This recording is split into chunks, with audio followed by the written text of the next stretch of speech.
Hi guys, green house academy থেকে আমি তোমাদের সকলের প্রিয় রানা স্যার অর্থাৎ মানিক দাদা। চলো আজকের বিষয় বাস্তব সংখ্যা তত্ত্ব। বাস্তব সংখ্যা তত্ত্বের আগের দিন আমি তোমাদের পড়িয়েছিলাম স্বাভাবিক সংখ্যা, অখণ্ড সংখ্যা এবং পূর্ণ সংখ্যা। আজকে আর চারটি বিষয় নিয়ে চলে এসেছি। তার মধ্যে দেখা রয়েছে জোড় সংখ্যা, বিজোড় সংখ্যা, মৌলিক সংখ্যা এবং যৌগিক সংখ্যা। এই চারটি বিষয় আমি যখন পড়ানোর পরে যদি এই চারটি বিষয় সম্পর্কে কোনো রকম প্রশ্ন থাকে তখন তুমি বলবে। দেখো, প্রথমেই রয়েছে জোড় সংখ্যা।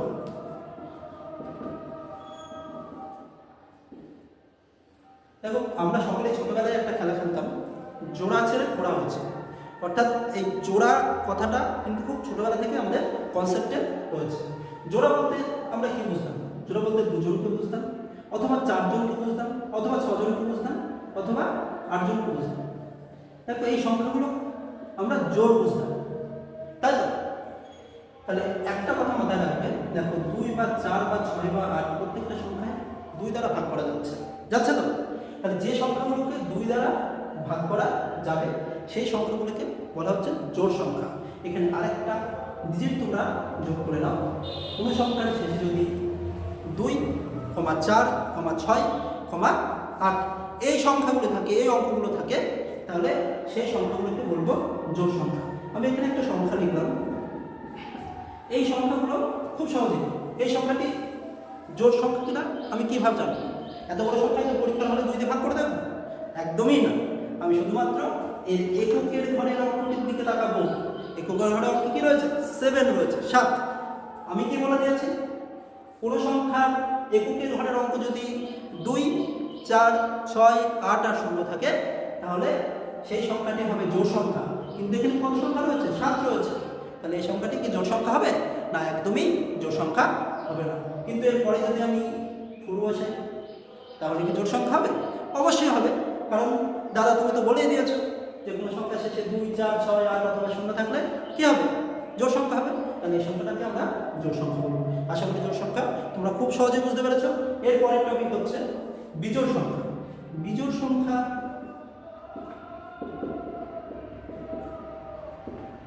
দেখো, জোড় সংখ্যার ঠিক বিপরীত হচ্ছে বিজোড় সংখ্যা। বিজোড় সংখ্যা তাহলে কি বলবো আমরা?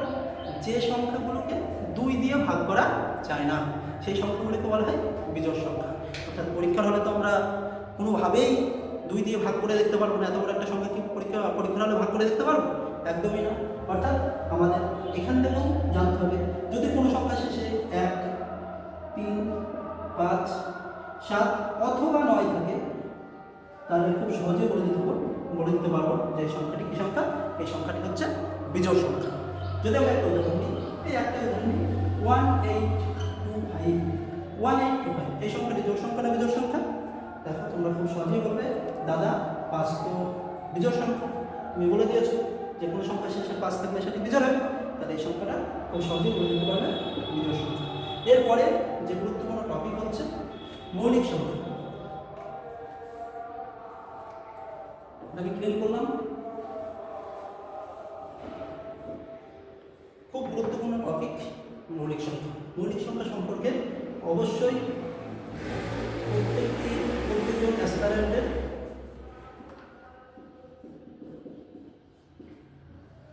একটা স্বচ্ছ ধারণা থাকার দরকার। মৌলিক সংখ্যা, মৌলিক সংখ্যা আমি কোন সংখ্যাগুলিকে মৌলিক সংখ্যা বলবো? খুব গুরুত্বপূর্ণ টপিক, খুব মন দিয়ে শুনবে। দেখো, আমি একটা সংখ্যা নিয়েছি 11। 11 সংখ্যাটিকে কোন কোন সংখ্যা দ্বারা ভাগ করা যায়? দেখো, 11 সংখ্যাকে আমি দেখলাম 1 দিলে, 2 দিকে ভাগ করা যায় না, 3 দিয়ে ভাগ করা যায় না, 4 দিয়ে ভাগ করা যায় না, এভাবে 7, 8, 9, 10 কোনো সংখ্যা দিয়ে ভাগ করা যাচ্ছে। আবার দেখুন 11 দিয়ে ভাগ করা যাচ্ছে। অর্থাৎ এই 11 সংখ্যাটিকে কোন কোন সংখ্যা দ্বারা ভাগ করা যাচ্ছে? 1 এবং 11 এই দুটি সংখ্যা দ্বারাই ভাগ করা যাচ্ছে, বাকি সংখ্যা দিয়ে ভাগ করা যাচ্ছে। আবার আমি একটা সংখ্যা নিলাম 7, এই সংখ্যাটিকেও দেখলাম 1 এবং 7 এই সংখ্যাটি ছাড়া অন্য সংখ্যা দিয়ে ভাগ করা যাচ্ছে না। অর্থাৎ আমি যদি একটা কনক্লুশনে আসি, তাহলে মৌলিক সংখ্যা সম্পর্কে বলতে গিয়ে এটাই বলবো যে সংখ্যাগুলোকে 1 এবং সেই সংখ্যা ছাড়া ছাড়া অন্য সংখ্যা দিয়ে ভাগ করা যায় না। এক এবং সেই সংখ্যা ছাড়া অন্য সংখ্যা দিয়ে ভাগ করা যায় না, সেই সংখ্যাগুলিকে কী বলা হয়? মৌলিক সংখ্যা বলা হয়। আর তোমাদের রানা স্যারের কথায়, তোমাদের মানিক দাদার কথায়, যে সংখ্যাগুলি কেবলমাত্র দুটি উৎপাদক থাকে, কেবলমাত্র দুটি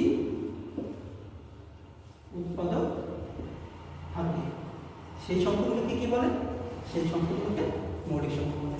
তাহলে মৌলিক সংখ্যার কটা উৎপাদক থাকবে? দুটি উৎপাদক থাকবে। কি বললাম বুঝতে পেরেছো?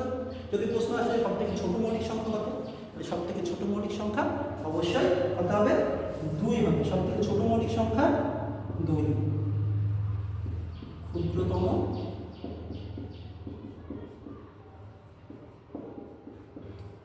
ক্ষুদ্রতম মৌলিক সংখ্যা 2 হচ্ছে ক্ষুদ্রতম মৌলিক সংখ্যা। 2 সংখ্যাটিকে দেখো 1 এবং 2 ছাড়া অন্য সংখ্যা দিয়ে ভাগ করা যায় না। পৃথিবীতে এই 2 একমাত্র জোড় সংখ্যা, যে সংখ্যাটি মৌলিক সংখ্যা।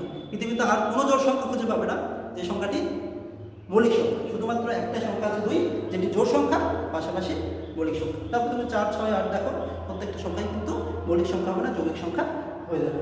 ঠিক আছে? এবার প্রশ্ন আসতে পারে তাহলে 1 কি সংখ্যা? দেখো 1 কে শুধুমাত্র 1 দ্বারাই বিভাজ্য।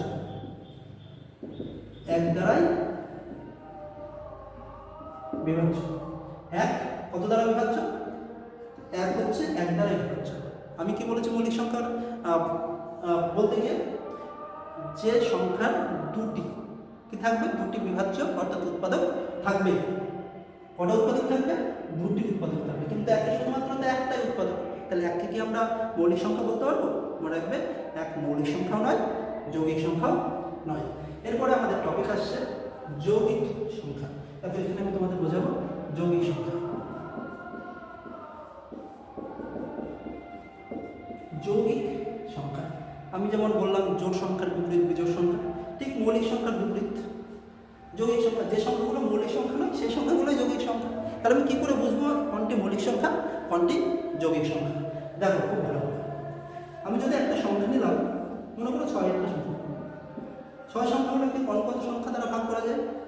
তুমি বলে যাবে দাদা 1 দ্বারা ভাগ করা যায়। দাদা হ্যাঁ 2 3 6 2 দ্বারা ভাগ করা যায়। দাদা 3 2 6 3 দিয়েও ভাগ করা যায়, আবার 6 দিয়েও ভাগ করা যায়। তারপর এই 6 সংখ্যাটিকে কতগুলো সংখ্যা দ্বারা ভাগ করা যায়?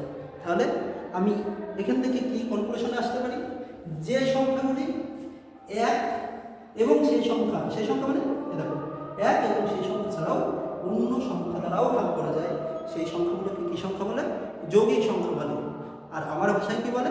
আমার ভাষায় বলে যে সংখ্যাগুলি 2 এর অধিক উৎপাদক থাকে, 2 এর অধিক উৎপাদক থাকে, সেই সংখ্যাগুলোকে যৌগিক সংখ্যা বলে। তাহলে মৌলিক সংখ্যার কত উৎপাদক থাকে? 2টি উৎপাদক থাকে। আর যৌগিক সংখ্যার কত উৎপাদক থাকে? 2 এর অধিক উৎপাদক থাকে। 2 এর অধিক উৎপাদক থাকলেই সেই সংখ্যাটিকে কি বলবো? যৌগিক সংখ্যা বলবো। তুমি প্রচুর সংখ্যা পাবে যেগুলি যৌগিক সংখ্যা। আমি আরেকটা ইনফরমেশন দিয়ে দিই এখানে, 1 থেকে 100 পর্যন্ত মৌলিক সংখ্যার সংখ্যা হচ্ছে 25টি। 1 থেকে 100 পর্যন্ত মৌলিক সংখ্যার সংখ্যা 25টি।